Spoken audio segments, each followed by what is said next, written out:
Hi, welcome to the podcast for Unit 2 of your course, Health, Wellbeing and Geography. Have you ever heard the proverb, you are what you eat?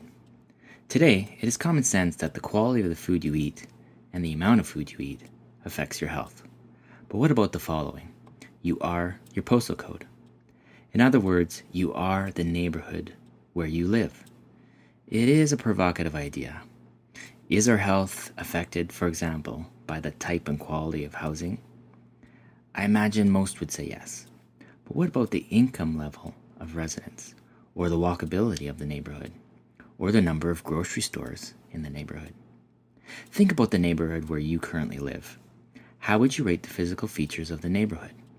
The air quality, for example. How would you rate the quality of the housing stock? Are a majority of the homes in the neighborhood in need of major repairs? How abundant are recreational areas, such as parks and playgrounds? Would you leave your bicycle unlocked outside, or your front door unlocked? How many neighbors do you know by name? Have you ever been over to their house for dinner? Do you have a neighbor you would call if you needed help? These questions are significant because many studies have identified links between how we perceive our neighborhoods, how we rate our health, and the actual health outcomes we experience. In fact, in your textbook, Elliott and Grittner point to several studies that identify a direct relationship between negative perceptions of the neighborhood and poor health outcomes. This represents a psychological pathway by which neighborhood environments are believed to impact our health and well-being. Many studies have also identified a link between social capital and our self-rated health. Social capital are the resources individuals access through their connections with friends and family and membership in groups and organizations. The working hypothesis here is that social capital provides access to resources such as social support that protect people in times of adversity, stress, and need. But the extent to which this social capital is embedded within or even connected to actual neighborhoods is unclear. Nonetheless, some have tried to develop methods to identify neighborhood-specific forms of social capital and measure their influence on self-rated health and health outcomes. This represents a sociological or community-level pathway by which neighborhood environments are believed to impact our health and well-being.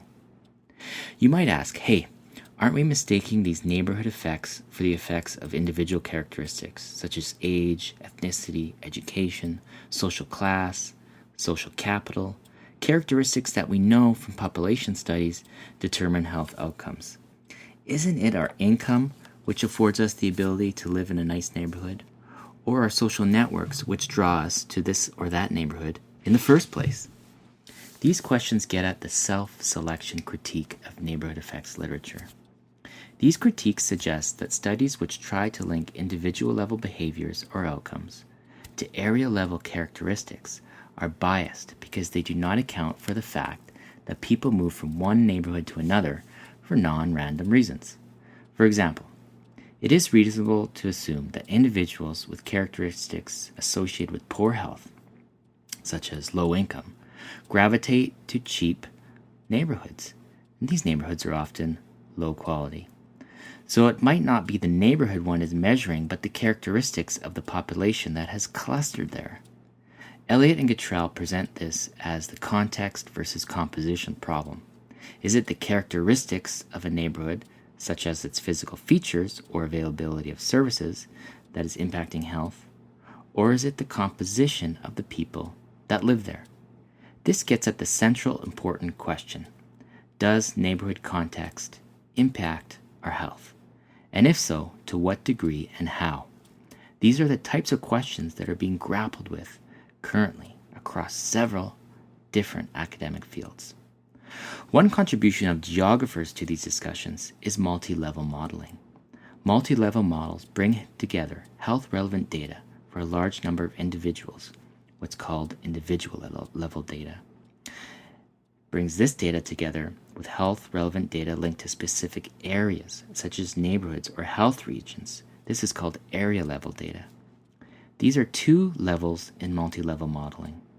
By considering them together, we are able to determine if the variation in health outcomes observed between neighborhood X and neighborhood Y can be attributed to the characteristics of the people that live there or the physical and social attributes of the neighborhood setting itself.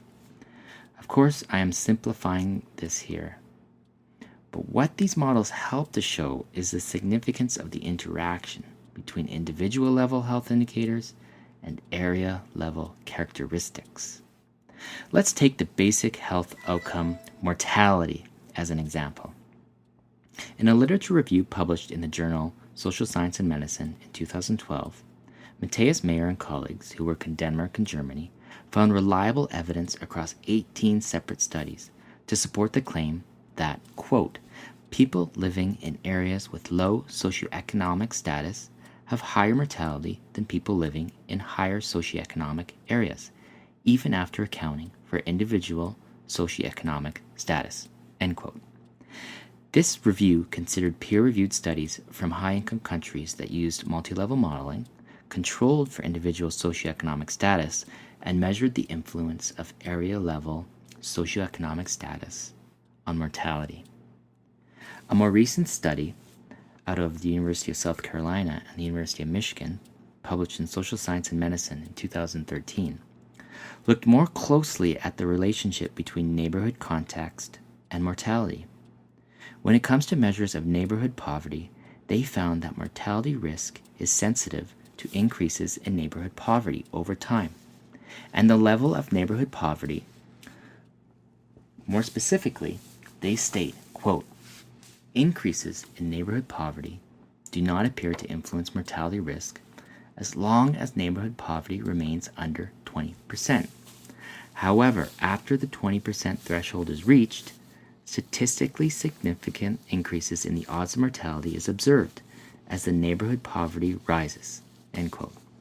In other words, there is a threshold effect or tipping point when it comes to the influence of neighborhood poverty on the risk of dying.